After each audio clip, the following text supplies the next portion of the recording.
Let us stay with verse 459, but let us analyze the last part where it says, if you believe in Allah and the last day. That is the best and best in result. If obey Allah and obey the Messenger were two separate entities, i.e. the Quran and their Sunnah of the Prophet, then how did the Messenger himself believe in Allah and the last day? And what is the best and best in result, determination, interpretation referring to? Is it referring to one or two sources? Is it one source, the Quran, or two sources, the Quran and their Sunnah of the Prophet? This is an excellent question, and it further dismantles the sectarian claim that obey Allah and obey the Messenger refers to two separate sources, the Quran and the Sunnah. Let's break this down step by step using the Quran as its own dictionary. Step 1, examining the last part of 59. The verse ends with, if you believe in Allah and the last day, that is the best and best in result determination. Why is belief in Allah and the last day linked to obedience? The Quran consistently states that belief in Allah and the last day is tied to following His guidance alone. 45:18, then we put you on a straight path of the command, so follow it and do not follow the desires of those who do not know. Shall I seek other than Allah as a judge, while He is the one who sent down to you the book fully detailed? Indeed, this Quran guides to that which is most upright. Allah has sent down the best statement, a consistent book. If one truly believes in Allah and the last day, they would follow only what He has revealed, not additional man-made sources. Step 2.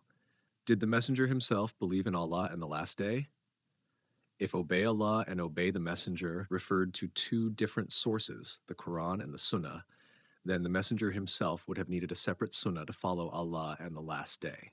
However, the Quran explicitly states that Muhammad followed only the revelation given to him. Say, I do not say to you that I possess the treasures of Allah, nor do I know the unseen, nor do I say to you that I am an angel. I only follow what is revealed to me.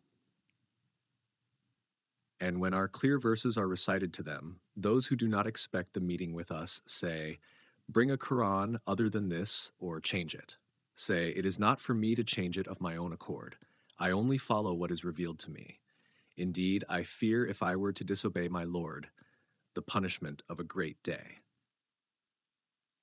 Say, I am not something original among the messengers, nor do I know what will happen to me or to you. I only follow what is revealed to me, and I am only a clear warner. The messenger himself followed only the Quran, meaning obey the messenger, cannot refer to anything outside of obeying the Quran. Step 3, that is the best and best in result determination. Is it referring to one or two sources? The phrase ذَلِكَ خَيْرُ وَأَحْسَنُ تَأْوِيلًا translates to, that is the best and best in result determination. 1. The Quran defines ta'wil interpretation, final outcome. Rather, they denied what they did not encompass in knowledge and whose final interpretation, ta'wil, has not yet come to them. Do they accept its final interpretation? The day its final interpretation comes, those who ignored it before will say, the messengers of our Lord had certainly brought the truth. Ta'wil refers to the ultimate reality, outcome, and final understanding of a matter. What is the best and best in result? If referring to obey Allah and obey the messenger meant two sources, then this phrase should have been dual, referring to two separate things. However, the verse keeps it singular. That is the best and best in result. The Quran is clear about what has the best interpretation and final outcome. 25:33, and they do not come to you with an argument except that we bring you the truth and the best interpretation, ta'wil. Allah has sent down the best statement, a consistent book. Since ta'wil refers to the Quran's ultimate truth and guidance, and the phrase remains singular, it proves that the best result comes from one source, the Quran alone. Step 4. What does this mean for the sectarian claim? If obey Allah meant following the Quran and obey the messenger meant following an external sunnah, then the messenger himself would have needed an external sunnah to believe in Allah and the last day. yet he followed only the Quran. The final part of the verse would have referred to two sources, but instead it remains singular. The Quran already states that the best interpretation belongs to it alone, 25:33, 39:23.